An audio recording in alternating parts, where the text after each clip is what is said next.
आप शुरू कीजिए दीदी।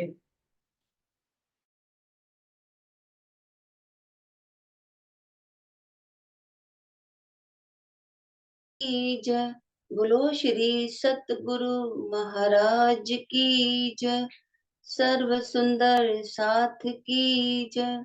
प्रणाम जी, सभी सुंदर साथ जी के चरणों में प्रणाम जी।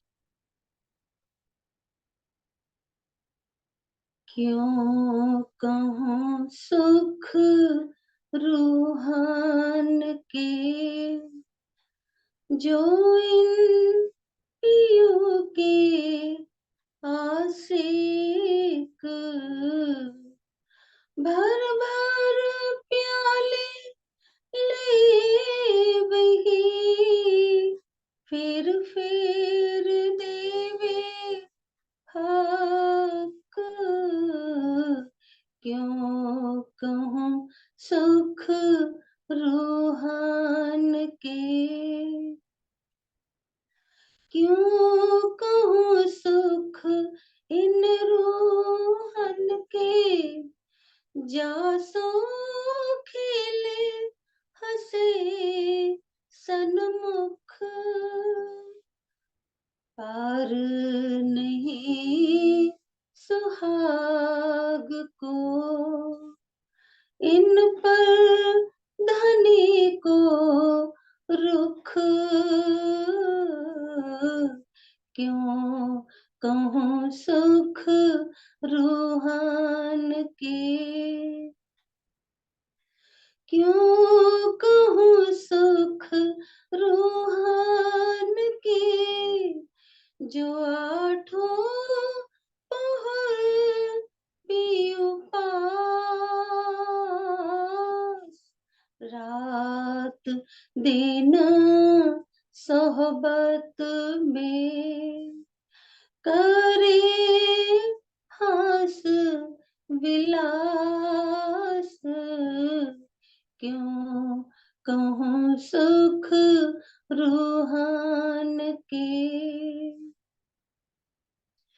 क्यों कहूँ सुख रूहान के, जो आठों जाम दिन रात, प्रेम प्रीत स्नेह की, भर भर प्याले पिलात।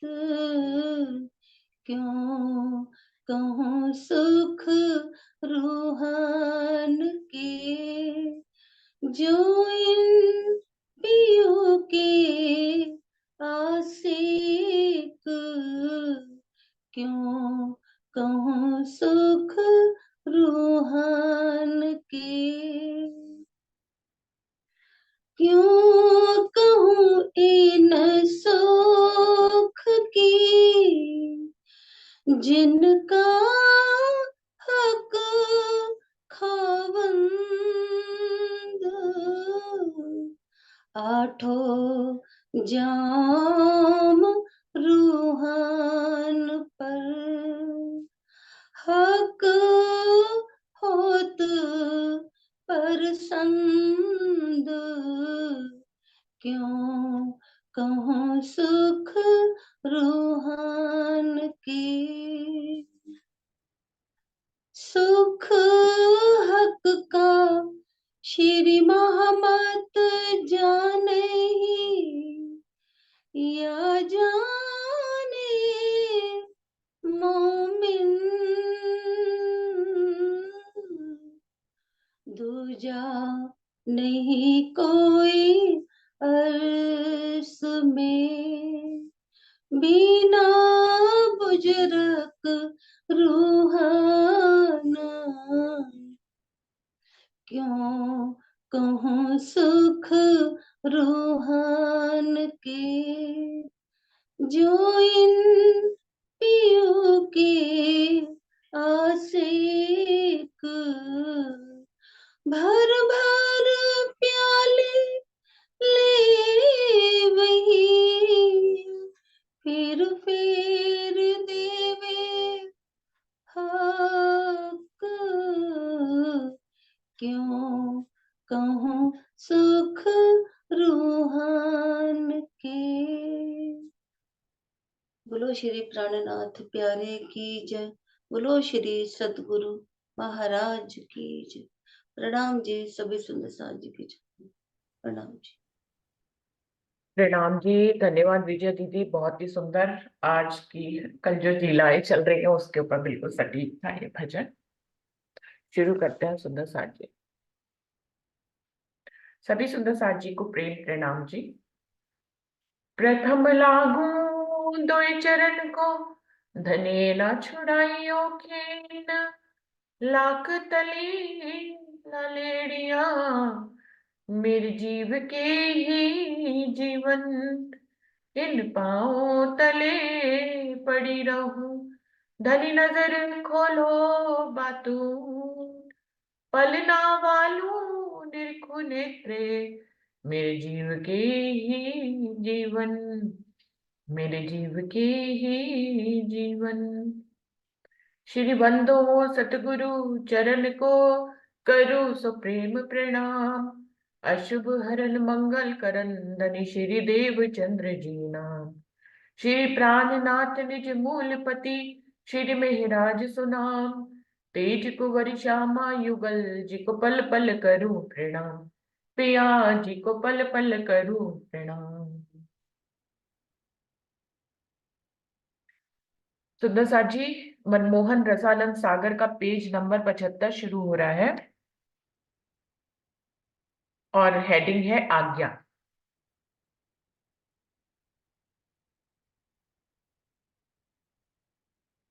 तो कल हमने देखा था कि कहाँ तक पढ़ा था कि राजी महाराज जब सखियों के साथ घूमने के लिए शाम को 3 से 6 की लीला में आते हैं, तो फिर कैसे उनकी सवारी वापस जाती है। कैसे जैसे आई थी इतने सारे हुजूम के साथ वैसे ही सवारी वापस भी जाती है। कैसे पशु पक्षी उनके आगे पीछे नाचते हैं, गाते हैं, वाद्य यंत्र बजाते हैं, सखियां किस तरह के खेल करती हैं उनके साथ, कैसे जो है फिर वापस की आज्ञा सवारी जो है रंग महल की तरफ ले जाते हैं, क्योंकि ये पास की परिक्रमा कर रहे हैं। जो पाट घाट पे आने की लीला का को दर्शाया था युगलदास जी ने, तो अभी पास की परिक्रमा ये चल रही है जो कि कृष्ण पक्ष में होती है। तो फिर अभी जल्दी ही वापस घर चले जाएंगे और भोजन लीला जो है वही परम धाम में ही होगी। तो आज्ञा में अब क्या कह रहे हैं युगलदास जी, और हक हादी रूहें सुखपालों से उतर, और सुखपालों को छठी भूम पधारवे की आज्ञा दे। अब आज्ञा दे यानी कि जब पाट घाट से वापस सुखपालों में बैठकर रंगमहल आ जाते हैं, क्योंकि सुखपालों को कहाँ उतारा है, चांदनी चौक में उतारा है। सुंदर साथ जी, एक खास बात जो हमें युगलदास जी की इस वाली मनमोहन रसानंद से पता लगी कि शाम की लीला में भी चांदनी चौक में जब सुखपाल आसमान में होते हैं, चलायमान होते हैं, उस समय चांदनी चौक में अक्षर ब्रह्म महालक्ष्मी और खूब खुशहालियां सभी कोई वहां पर राज्य का दर्शन करने दोबारा आते हैं। तो ये लीला सुबह तो हो ही रही है, लेकिन युगलदास जी की इससे हमें ये पता लग रहा है कि वो कह रहे हैं कि शाम को भी दर्शन करने अक्षर ब्रह्म महालक्ष्मी के साथ राज्य का दर्शन करने चांदनी चौक तक आते हैं। तो सुखपाल जब ऊपर होते हैं, पृथ्वी से ऊपर होते हैं, तब राज्य अपनी मेहर की नजर पूरे परमधाम पे डालते हैं। उस समय अक्षर ब्रह्म उनका दर्शन करते हैं और फिर वहां से वापस चले जाते हैं। तो कह रहे हैं कि जब सुखपालों को चांदनी चौक में राजी महाराज उतार देते हैं, तो सुखपालों को छठी भूमि में पधारने की आज्ञा दे दी जाती है। आज्ञा देने से क्या तात्पर्य है, वहां पर कुछ ऑर्डर वॉर्डर नहीं दिए जाते हैं जिसको आज्ञा कहते हैं। दिल से दिल की वहदत होती है वहां पर। राजी ने दिल में ये ले लिया कि अब सुखपाल अपने छठी भूमि में पधार जाए, तो वो ऑटोमेटिकली सुखपालों को पता लग जाता है, राजी श्यामा जी और रूहों को चांदनी चौक में उतारकर सुखपाल भी क्योंकि चेतन है अपने आप ही छठी भूमि में चले जाते हैं। और खूब खुशहालियों को बंगले की आज्ञा देगी, क्योंकि खूब खुशहालियों के रहने का स्थान कहाँ है, बंगले के महल है, बंगले में चली जाती हैं खूब खुशहालियां। और जवेरों की पुतलियों को हवेलियां महल मंदिरों की आज्ञा देगी। अब जवेरों की पुतलियां कहाँ रहती है, वो सचित्र होकर जीवंत होकर नाचने गाने तो लग जाती है, पर वो हवेलियों की, महल मंदिरों की दीवारों पे चित्रकारी के रूप में जवेरों की पुतलियां होती हैं, या फिर सखियों के जो श्रृंगार होते हैं उनमें होती हैं, या राज्य के श्रृंगार में होती है, तो वो जवेरों की पुतलियां भी अपनी अपनी जगह चली जाती है। और पशु पक्षियों को वन बगीचों के भोमों की आज्ञा भई, सो आप अपने अपने ठिकाने पधारे। पशु पक्षियों को वन बगीचों में अपने अपने भोमों में रहने वापस जाने की आज्ञा दे दी जाती है। वो भी अपनी आज्ञा का पालन करते हुए अपनी अपनी जगह पे चले जाते हैं रहने के स्थान में। अब चांदनी चौक में कमर भर ऊंचे हीरे के दो चबूतरे हैं, तिन पर लाल तरफ उत्तर के और हरा वृक्ष तरफ दक्षिण के है। सो भूम भर ऊंचे में 23 मंदिर का लंबा चौड़ा मानिद मंदिर के मंडल बांधा है। सभी को मालूम है चांदनी चौक में दो चबूतरे हैं, भूम भर सॉरी कमर भर ऊंचे दो चबूतरे हैं, जिनके ऊपर दो वृक्ष हैं, लाल और हरा वृक्ष। लाल वृक्ष जो है वो आम का वृक्ष है, हरा वृक्ष जो है वो अशोक का वृक्ष है। इन वृक्षों की दो भूम तीसरी चांदनी है सुंदर साथ जी। एक भूम पे जाकर इन्होंने चबूतरे जितनी जगह पर अपना छत्री मंडल बांधा है। छत्री मंडल बांधने से मतलब है कि पत्तों ने आपस में गुद गुद कर अपना जो है पूरा छत बना ली है। जैसे कि वृक्षों की छतें परमधाम में बनती हैं, उनमें आप खेल भी सकते हैं, बैठ भी सकते हैं, सारी लीलाएं कर सकते हैं, उनमें कोई छेद नहीं होता, नीचे गिर नहीं सकते पत्तों की छतों से भी। वहां पर पत्ते कोमल बहुत है, लेकिन परमधाम में तो रंग महल भी बहुत कोमल है, परमधाम में तो दर और दीवारें भी बहुत कोमल है, तो इससे कोई फर्क नहीं पड़ता है। वहां पर पत्तों की छतें बन जाती है, उनके ऊपर फिर सारी सामग्री होती है, सिंहासन होते हैं, कुर्सियां होती हैं, खेलने की लीलाएं होती हैं, फिर उसके बाद दूसरी भूमि बन जाती है। तो इस तरह से पूरा छतरी मंडल चबूतरे के जितना वृक्ष की छत ने फिर से बांध लिया है। तो वो कह रहे हैं कि लाल वृक्ष की तरफ राजी महाराज उतरते हैं, और हरा वृक्ष जो है वो दक्षिण की तरफ है, लाल वृक्ष उत्तर की तरफ है। सो भूम भर ऊंचे में 33 मंदिर का लंबा चौड़ा मानिंद मंदिर के पहला मंडल बांधा है। उन्होंने 33 मंदिर का लंबा चौड़ा चबूतरा, उतना ही पूरा छत्री मंडल बन गया है। और पत्र पत्र में से किरणें छूटी है, सो दसों दिशन को चली जाते हैं। वो कह रहे हैं इन वृक्षों की पत्ते पत्ते से इतना नूर निकल रहा है, इतनी रोशनी निकल रही है, ऐसे लगता है दसों दिशाएं इन्हीं के नूर से भरी हुई हो।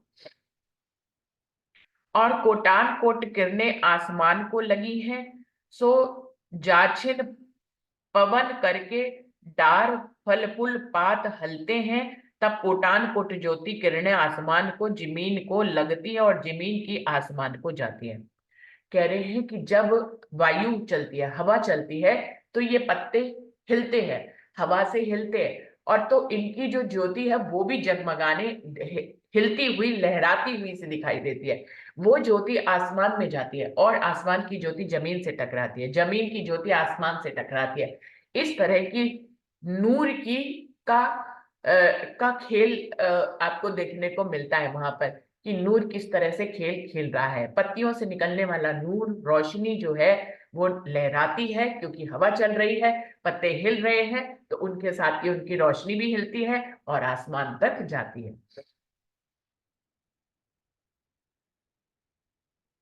और बहुत सुंदर मीठा तमाशा होता है, सो हक हादी रुए तमाशा ज्योति किरणों का देखते हुए श्री रंग महल की 100 सीढ़ी 20 चांदे चढ़ते बड़े मेहराबी दरवाजे में होके, दो मंदिर का चौक मझ मझी पाए के कमाड़ी दरवाजे में होके, आगे मंदिर दरवाजे को के मझान के श्री राज श्री ठकुरानी जी बीच चौक रसोई हवेली के दाखिल हुए। अब वो कह रहे हैं ये नूर का खेल शुरू हो जाता है। राजी श्यामा जी इस खेल को देखते हुए बड़े आनंदित होते हैं।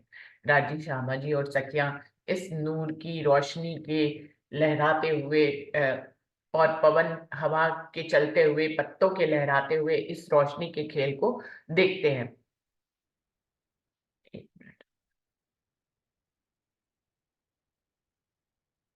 और फिर कहाँ जाना है उनको? भोजन करने के लिए रसोई की हवेली में जाना है।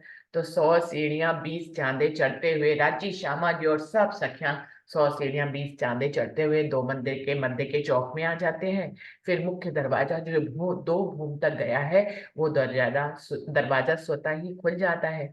उसको पार करके, फिर दूसरा दरवाजा पार करके, फिर 28 स्तंभ के चौक को पार करके राज्य श्यामा जी और सभी सखियां कहाँ आ जाती हैं? रसोई की पहली चौरस हवेली में दाखिल हो जाते हैं।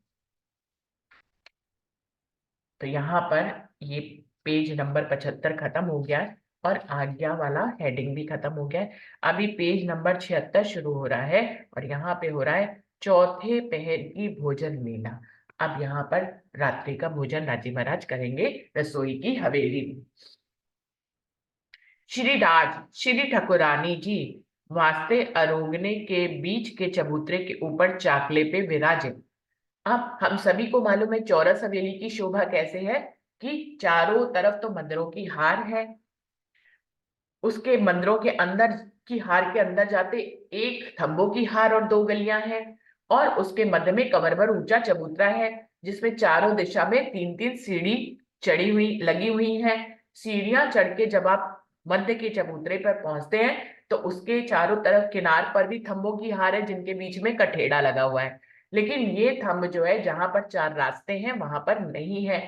तो उसके मध्य में गिलम बिछी हुई है, मध्य में सिंहासन और कुर्सियां लगी हुई हैं जिनपे डाइनिंग टेबल कहना चाहिए, चौरस हवेली पहली है ना, इसमें डाइनिंग टेबल लगी है जहां पर सखियों और राजी के बैठने की व्यवस्था है, भोजन करने की व्यवस्था है।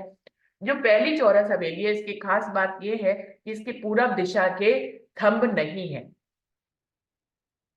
तो मध्य के थंब नहीं है, वहां पर दहलान बनी है जिससे कि आप जब मुख्य दरवाजे से 100 सीढ़ियां 20 चांदे के बाद जब मुख्य दरवाजे से अंदर प्रवेश करते हैं तो सीधा मध्य का चबूतरा दिखाई देता है।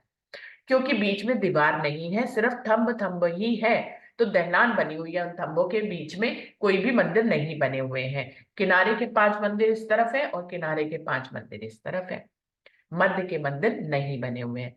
इसी प्रकार उत्तर दिशा में और दक्षिण दिशा में भी दहलान बनी हुई है, लेकिन उसकी पीछे की दीवार बनी है, आगे की दीवार में सिर्फ थंब थंब है, जिसके कारण से बीच में थंबों के बीच में दीवार नहीं है, जिससे वहां पर भी भोजन करने की लीला होती है, वो भी दहलान जैसा ही दिखाई देता है। तो उत्तर और दक्षिण के दरवाजे से पश्चिम के तक दीवार नहीं है, दोनों दिशा में उत्तर और दक्षिण में सिर्फ दहलान है। तो ये पहली चौरस हवेली जो है जिसको रसोई की हवेली भी कहते हैं या जिसमें सीढ़ियों वाला मंदिर है, वो हवेली खासल खास है। वहां पर ये एक अलग अद्भुत सी बनावट है, और चौरस हवेलियों में यहाँ पर मंदिर बने हुए हैं, लेकिन पहली चौरस हवेली, पहली भूम की पहली चौरस हवेली में ये लीला भोजन की लीला होती है, जिसके कारण से यहाँ पर 3 तरफ दहलाने बनी हुई है। पश्चिम में कोई दहलान नहीं है, पश्चिम में पूरे मंदिर है और मध्य में दरवाजा है आगे गली में निकलने के लिए। तो क्या कह रहे हैं, श्री ठकुरानी जी वास्ते आरोगने के बीच के चबूतरे के ऊपर चाकले पे विराजे। राज्य श्यामा जी जो है भोजन आरोगने के लिए मध्य के चबूतरे पर चाकले के ऊपर विराजमान हो जाते हैं, और संपूर्ण सखियां की पौती बैठी श्री लाडबाई अपने झुंड सहित ऊपर परसने के ठाड़ी हुई और महा उछरंग उमंग से सकल सामग्री ल्याई। श्री ठकुरानी जी ने परम हित स्नेह सो सकल सामग्री पाई और बीच बीच में कई बेर सखियों को हंसाई।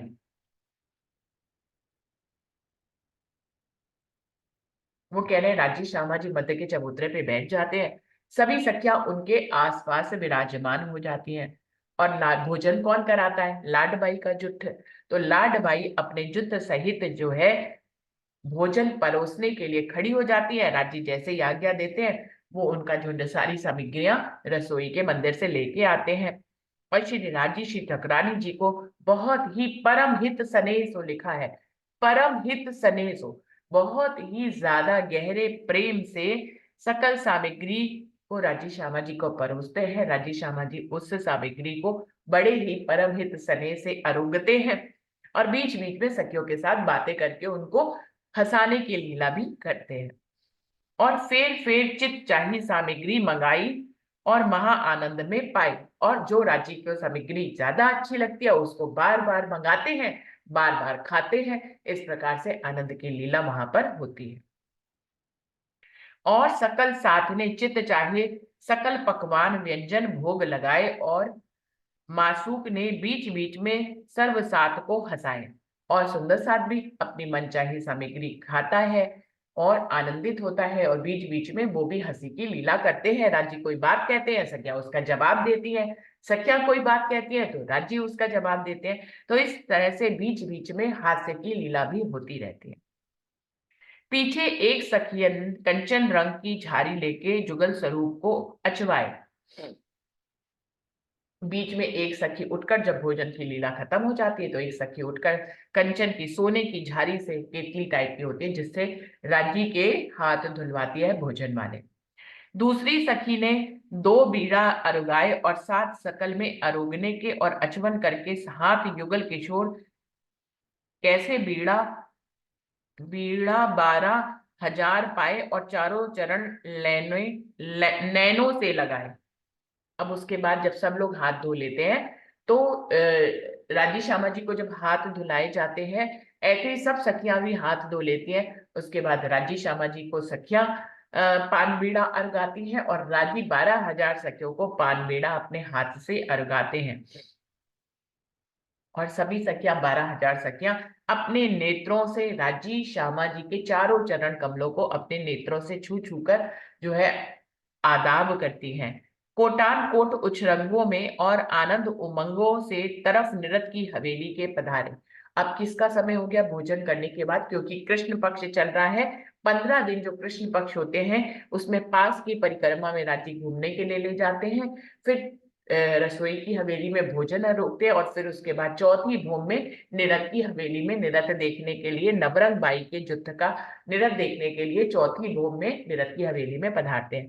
तो पान बीड़ा लेकर सभी सखियां जो है चौथी भूमि की तरफ पधारती हैं, सीढ़ियों वाले मंदिर से। सुंदर सा जी, वाणी में जब हम लीला पढ़ते हैं तो वहां पे आता है कि रसोई की हवेली में भोजन करने के बाद चौथी वो निरत की हवेली में जाते हैं, और फिर वहां पर निरत देखने के बाद सखियों को पान बीड़ा राजी महाराज देते हैं, और फिर पांचवी भोग में शयन की लीला के लिए जाते हैं। अभी यहाँ पे युगलदास जी बता रहे हैं कि पान बीड़ा वो यही पहली भोग में रसोई की हवेली में ही दे दिया जाता है, और फिर उसके बाद चौथी भोग में निरत देखने के लिए जाया जाता है। तो दो अलग अलग बातें कैसे है, इससे कोई फर्क नहीं पड़ता है सुंदर सा जी, क्योंकि मन चाही पातशाही है राज्य की। कभी लीला ऐसे हो जाती है तो कभी लीला वैसे हो जाती है। आज से 10 15 20 साल पहले हर बात में बड़ा ही बहस हुआ करती थी कि युगलदास जी ने ऐसे लिखा है, इंद्रावती जी ने ऐसे लिखा है। कहीं होता था सिंहासन बीच में है मूल मिलावे में, कभी कहते थे सिंहासन पीछे के दरवाजे के आगे है। तो इन सब बातों से अगर मन आपका निश्चल हो और राज्य के प्रेम को समझता हो, तो इन सब बातों से कोई फर्क नहीं पड़ता है सुंदर साथ जी। देखिए, मन चाहे बादशाही है, एक जैसी लीला तो नहीं रहेगी ना। राज्य की मन की, हम भी इस काल माया के ब्रह्मांड में क्या एक ही जैसा लीला करते रहते हैं। कभी हम कोई और दाल खाते हैं, कभी कोई और सब्जी खाते हैं। ऐसे ही कभी हम 8 बजे भोजन कर लेते हैं, कभी लेट होते हैं तो हम 9 बजे भोजन कर लेते हैं। कभी हम बिस्तर पे 10 ही बजे चले आते हैं, कहीं किसी दिन 12 बज जाते हैं। तो ऐसे ही रहता है लीला में, ऐसे ही रहता है, सब कुछ एक साथ निश्चित नहीं रहता है। हम कोई चीज खाते हैं, कभी हम मान लीजिए हम पानी खा रहे हैं, कभी पान का स्वाद आ जाता है तो पहले ही खा लेते हैं, शाम को 5 बजे ही खा लेते हैं। कभी जो है लाकर रख देते हैं फ्रिज में, डिनर करने के बाद पान बीड़ा खाते हैं। तो ऐसे ही बात है। तो जैसे यहाँ पे होता है मनचाही पातशाही, वैसे परम धाम को भी हमें उसी प्रेम की लीला से समझना चाहिए। युगलदास जी ने, जिस दिन युगलदास जी चितवनी कर रहे होंगे, उस समय लीला इस समय की देख ली उन्होंने। इंद्रावती जी ने चितवनी करी तो उन्होंने वहां की लीला देख ली। हमारे लिए तो दोनों ही लीलाएं मान्य है। इसलिए मान्य है क्योंकि अभी हमने लीला में नहीं देखा है कि पान बीड़ा कब राज्य खिला रहे हैं। हम तो युगलदास जी के पद चिन्हों पे चलेंगे, उस हिसाब से चितवनी करेंगे, या इंद्रावती जी के पद चिन्हों पे चलकर उस हिसाब से चितवनी कर लेंगे।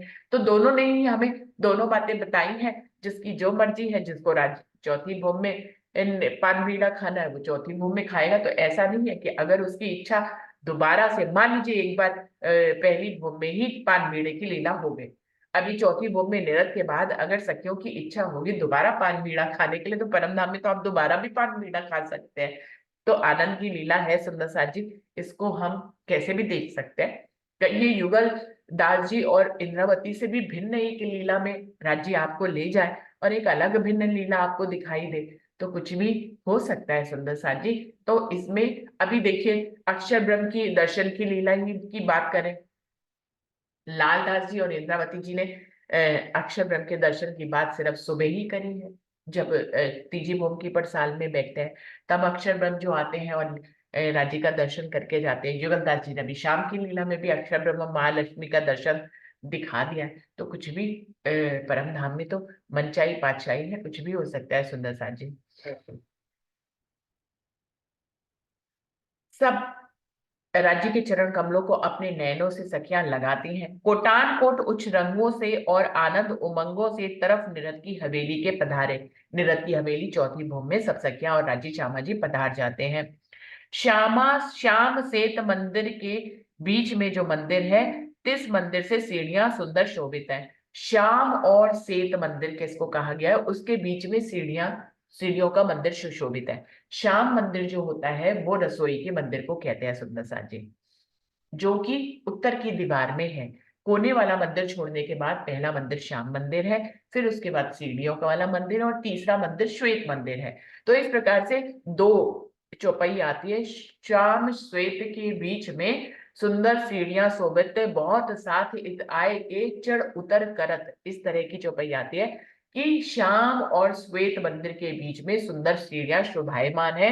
बहुत सारा सुंदर साथ यहाँ पर आकर चढ़ने और उतरने की लीला करता है। देखिए लीला क्यों बार बार कहते हैं, क्योंकि वहां तो मन चाहिए पातशाही है। पहली भूम से, रसोई की हवेली से राज्य श्यामा जी सखियां अगर दिल में नहीं, तो चौथी भूम में ऑटोमेटिक पहुंच जाएंगे, कोई सीढ़ियां नहीं चढ़नी पड़ेंगी।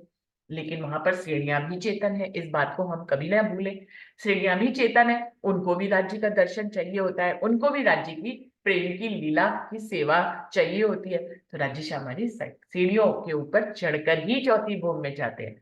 जहां पर मनचाही पातशाही से पहुंच जाते हैं, वहां मनचाही पातशाही से भी पहुंच जाते हैं, सीढ़ियों का इस्तेमाल करके भी पहुंच जाते हैं। तो यहाँ पर आता है कि सीढ़ियां चढ़कर चौथी भूम में जाते हैं।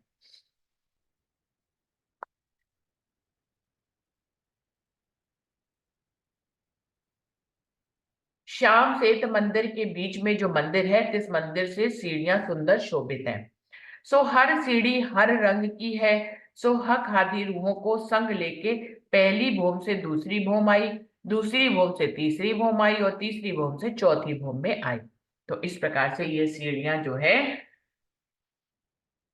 हर सीढ़ी का रंग अलग रंग का है। इन सीढ़ियों के माध्यम से राजी महाराज पहली भूम से दूसरी भूम, दूसरी से तीसरी और तीसरी से चौथी भूम में आते हैं और निरत की हवेली में पधारते हैं। तो यहाँ पर ये वाला पेज भी खत्म हो गया सुंदर साथ जी, और ये वाला हेडिंग भी खत्म हो गया। अब अगली हेडिंग है और पेज नंबर है 77, चौथी भूम निरत की, जहां पर निरत होता है।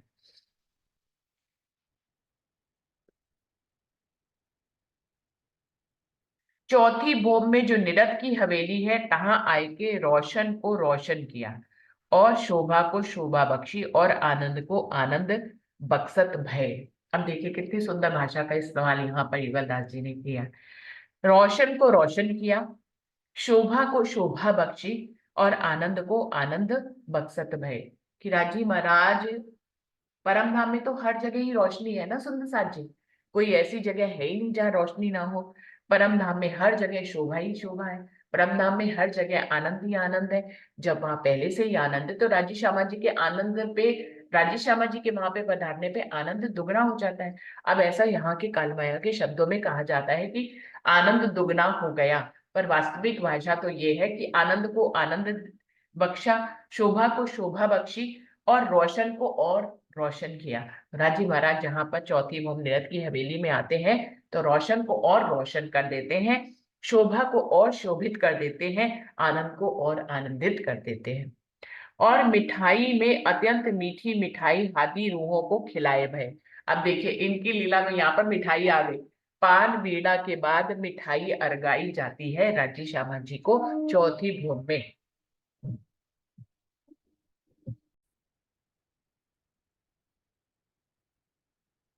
फिर से पढ़ रहे हो सुंदर साथ जी। और मिठाई से अत्यंत मीठी मिठाई हादी रूहों को खिलावत भय। यहाँ पर मीठे से भी अत्यंत मीठी मिठाई राजी श्यामा जी को खिलाई जाती है। और निरत की दिल में लेके श्री नवरंग बाई की तरफ चितवन भय।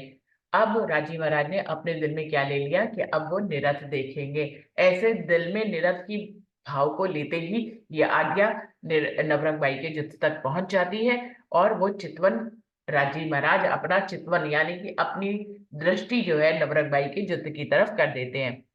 श्री नवरंग बाई ने सहित 300 सखी के बागे निरत को पहरो और सिंगार निरत के पहने और अपने बाजे संवारने लगी। जैसे ही राजी महाराज निरत की के भाव को दिल में रहते हैं, नवरंग बाई तैयार रहती है अपने 300 सखियों के साथ। उन्होंने निरत का ही बागा पहना हुआ है, निरत का ही श्रृंगार किया हुआ है और अपने वाद्य यंत्रों को संवारने लग जाती हैं।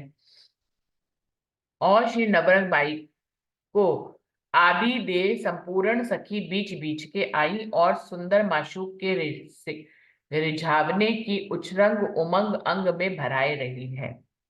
अब नवरंग बाई और साली जुत्थ उनका जो है वो वहां पर उपस्थित हो जाता है अपने वाद्य यंत्रों के साथ। और सभी सखियों के दिल में क्या भाव है? राज्य के दिल में उनका निरत देखने का भाव है। और सभी सखियां, नवरंग बाई और सभी सखियों के दिल में राज्य को रिझाने का भाव है। निरत करके राज्य को रिझाने का भाव उनके अंग अंग में उमंग की तरह भर जाता है और राजी महाराज को रिझाने की लीला शुरू हो जाती है। अब निरत की जो हवेली है, ताकि तीन तरफ 20-20 मंदिर है। निरत की हवेली भी चौरस हवेली की तरह ही है। तो ये चौथी भूमि में चौथी हवेली है सुंदरसार जी। चौथी भूमि की चौथी हवेली निरत की हवेली है, जिसके कह रहे हैं तीन तरफ। अब निरत की जो हवेली है, ताकि तीन तरफ 20-20 मंदिर है। कौन कौन से तरफ है? सुंदरसार जी किसी को पता हो तो बताएंगे, कौन कौन से तरफ है? वर्षा, आपने सीखा हुआ है नक्शा, आपको पता है कौन से तीन तरफ मंदिर है और कौन सी तरफ मंदिर नहीं है? प्रणाम जी दीदी। दीदी पूरब के साइड नहीं है मंदिर, पूरब के साइड पूरी ढलान आई है। हम्म। बाकी पश्चिम में, उत्तर और दक्षिण में सब मंदिर आए।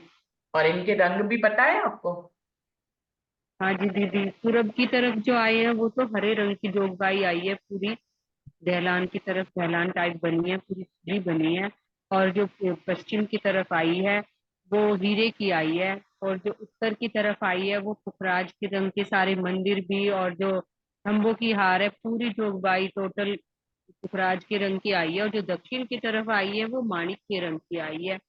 और उसमें बहुत ही सुंदर हिसाब है कि जो कोने के मंदिर आए हैं, जो स्टार्टिंग में आए हैं, जैसे ईशान कोण है और अपना अग्नि कोण है, उसमें पूरा पूरा मंदिर पुखराज का आया है और उधर दूसरी साइड माणिक का आया है। और हम्म। जो दूसरी कोण की तरफ मिलते हैं, जैसे पश्चिम और दक्षिण का कोना मिलता है, तो उसमें आधे आधा मंदिर मतलब माणिक का आया है और आधे पुखराज का, उसका हीरे का आया है। और उधर वायव्य कोण में भी ऐसे ही आया है कि आधा पुखराज का आया है, आधा हीरे का आया है। इस तरह से मतलब उसकी बड़ी सुंदर आभा आई है, जो बाई बहुत सुंदर आई है। और इसमें पूरब की साइड जो है वो, जो लास्ट वाली तंबू की हार है ना, वो नहीं, सॉरी, तंबू की हार नहीं, जो जैसे दो, हम मंदिर से एक हवेली से दूसरी हवेली जाते हैं, दो तंबू की हार, तीन गलियां आती हैं। तो उसमें जो लास्ट मतलब तीसरी हवेली है, उसकी भी लास्ट की दीवार जो है वो हरे रंग की आई है, क्योंकि वहां पे ढलान है, तो उसकी झलकार तीसरी मंदिर के तीसरी हवेली के भी लास्ट वाले मंदिर से भी पड़ती हम्म। है। प्रणाम जी। बिल्कुल सही। वर्षा ने पूरा वर्णन निरत की हवेली का करा है। सुंदर साथ जी, आप लोगों को समझ में आया? तो निरत की हवेली में जो चार दीवारें हैं उसमें पूरब की दीवार नहीं है। जो मंदिर की हार है, तीनों चारों तरफ मंदिरों की हार होती है हर चौरस हवेली में। लेकिन निरत की हवेली में पूरब की तरफ की दीवार नहीं है, बल्कि वहां पर पूरी की पूरी थंबों की दो हारें हैं, जिससे वहां पर एकदम खुली दहलान सी बन गई है। और उत्तर दक्षिण और पश्चिम की तरफ की दीवारें हैं, जिनके रंग अलग अलग हैं। अब देखिए, जो उत्तर की तरफ की दीवार है वो पुखराज रंग की क्यों है? अगर याद करनी हो तो उसका एक इशारा ये है कि उत्तर की तरफ ही पुखराज पहाड़ है, तो उस तरफ की दीवार का रंग पीला है। और दक्षिण की तरफ मानिक पहाड़ आया है, तो उस तरफ की दीवार का रंग लाल है। ठीक है। और पीछे का दीवार का रंग हीरे का रंग है। अब ऐसे तो उस तरफ से हीरे का कुछ नहीं आया है, लेकिन फिर भी पीछे का रंग जो है वो हीरे की दीवार का बताया है। और उनके जो कोने के मंदिर हैं उनपे, क्योंकि पीछे की दीवार हीरे की है और दाएं और बाएं पीले और लाल रंग की दीवार है, तो जो कोने के मंदिर है उनपे दो दो रंग के आए हैं। आधा वो हीरे के रंग का है, आधा पुखराज का है। ऐसे ही जो इधर वाले कोने का है वो आधा हीरे का है और आधा मानिक का है। तो इस प्रकार से, और जो पूरब की दीवार है जहां पर दीवार नहीं है, थंब ही थंब है, वो हरे रंग की आभा की है, क्योंकि पूरब तरफ जो है 7 बनाए हैं। तो इस तरफ के थंब जो है वो हरे रंग के हैं। और सुंदर साहब जी, कहीं कहीं वर्णन आता है कि इन थंबों के ऊपर नीले रंग की आभा भी पड़ती है। तो कभी कभी नीले रंग के दिखाई देते, कभी हरे रंग के, और कभी कभी हरे और नीले मिक्स में जो एक तीसरा रंग बनता है उस रंग के भी ये थंब दिखाई देते हैं।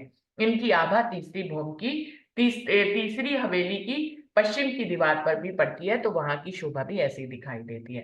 तो सुंदर साथ जी, क्योंकि पूरा, अब मध्य का जो चबूतरा है उसके ऊपर भी थंब है, तो सुंदर साथ जी पूरी शोभा जो है चौथी भूमि की चौथी नृत्य की हवेली की पूरब की तरफ की सारी शोभा खुली है। आप जैसे ही तीसरी हवेली को पार करते हैं तो आपको फिर कोई दीवार नहीं दिखाई देती, वहीं से ही सीधा आप मध्य के चबूतरे को देख सकते हैं। तो क्या कह रहे हैं कि ताके तीन तरफ 20-20 मंदिर हैं, और पूरब की तरफ 20 मंदिर की एक दैलान है, तामे 20-20 थंबन की दोए हारे हैं। तो युगलदास जी भी हमें यही बता रहे हैं कि पूरब तरफ जो है 20 थंबों की एक दैलान है, जिसमें दो थंबों की हार आई हुई है, 20-20 थंबन की दोए हारे हैं, और एक हार थंबन की 60 मंदिर और दहलान के बाहिर सिरी है। अब वो कह रहे हैं कि ये जो चौरस हवेली होती है, इस चौरस हवेली के हमेशा जब दीवार बनी हुई होती है, कहीं भी रंग महल में चौरस हवेली होगी, तो इस चौरस हवेली के में मंदिरों की हार से ये चौरस हवेली बनी होगी। और इसके अंदर जाने पर एक थंबों की हार 2 गलियां हैं, और 2 चौरस हवेलियों के बीच वाले रास्ते में 2 थंबों की हार 3 गलियां हैं। तो 2 थंबों की हार जब 2 हवेलियों के मध्य में आती है, तो एक हार मंदिरों की एक तरफ की चौरस हवेली की तरफ गिनी जाती है, और एक मंदिरों की हार एक चौरस हवेली की तरफ गिनी जाती है। तो इस प्रकार से वो कह रहे हैं कि उनके दहलानों के बाहरी तरफ भी एक 60 मंदिर की 60 थंबों की एक हार गई हुई है, जो चौरस हवेली के चारों तरफ घूमी है। 60 मंदिर कैसे हुए सुंदर साथ जी? 20 पूरब, 20 उत्तर, 20 दक्षिण, 20 पश्चिम, तो इस तरफ से पूरी हार थंबों की एक बाहर की तरफ भी घूमी हुई है। और एक हार थंबन की 60 मंदिर और दहलान के बाहिर फिरी है, और एक हार थंबन की 60 मंदिर और दहलान के भीतरी तरफ फिरी है। जैसे मैंने कहा कि चौरस हवेली के अंदर जाएंगे तो एक थंबों की हार 2 गलियां, मध्य के चबूतरे और मंदिरों के बीच में एक थंबों की हार 2 गलियां जमीन पर फिरी हुई हैं। तो जब दहलान के अंदर जाएंगे तो अंदर भी एक थंबों की हार घूमी हुई है। तो कितनी थंबों की हार हो गई सुंदर साथ जी? 2 थंबों की हार तो 2 मंदिर की हार की जगह पर, एक हार मंदिरों के अंदर, एक हार थंबों की बाहर, और एक हार जो है वो तीसरी वाली हवेली के चारों तरफ भी घूमी है, उसको भी गिनना होगा। तो 2 2 4 1 5, 5 हारें थंबों की दिखाई दे रही हैं, और एक थंबों की हार कमर पर ऊंचे चबूतरे के ऊपर दिखाई दे रही है। तो इस प्रकार से 6 थंबों की हार पूरब दिशा में दिखाई दे रही है।